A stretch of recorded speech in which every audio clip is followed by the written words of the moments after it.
பற்றுதலோடு போராட கிளர்ச்சி செய்ய விரும்புகிறார்களோ அன்றைக்குதான் நம்மிடம் ஒரு சமத்துவம் சகோதரத்துவம் கலந்த சுதந்திரத்தை இந்த மக்கள் பெறுவார்கள். அதுதான் சமத்துவம் மிக்க சுதந்திரம் மிக்க ஆட்சியும் அதிகாரத்தையும் பெற்றுத்தரும்.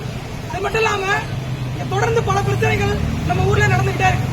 இதுக்கு எல்லாம் இன்றைக்கு இளைஞர்கள் அதை வழிநடத்தி போறாங்களா அல்லது அதை முன்னெடுக்கிறாங்களா, அதை பற்றி பேசுறாங்களா, இங்க இருக்கக்கூடிய இளைஞரை பேசி பண்றாங்களா அப்படின்னு கேட்டா பாபா சாஹிப் அதுக்கெல்லாம் ஒரே ஒரு விஷயத்தை சொல்றாரு. ஒருவனுக்கு அவரது நிலையை மட்டும் உணர்த்து. எப்படி ஒருவனுக்கு அவனது நிலையை மட்டும் உணர்த்து, பின் அவனே கிளர்ந்தெடுவான், அவனே புரட்சி செய்வான், அவனே போராடுவான். பாபா சாஹிப் சொல்றாங்க, போராடு புரட்சி செய் என்பதை தாண்டி கிளர்ச்சி செய்கிற ஒவ்வொரு மனிதனையும் மனசுலையும் அவன் அரசியல் ரீதியா பொருளாதார ரீதியா முன்னேற்றம் அடையணும்.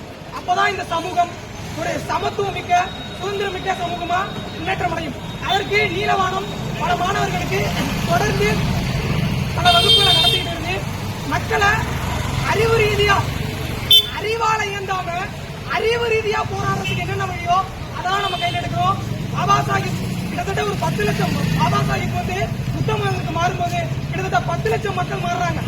அப்போ 10 லட்சம் மக்கள் இருந்தும் வன்முறைக்கு தூண்டாத ஒரு பாபா சாஹிப் நம்ம எல்லாம் அறிவு பாதையை கையில் எடுக்க சொன்னாரு. வன்முறையை கையில எடுக்கக்கூடாதுன்னு சொன்னாரு.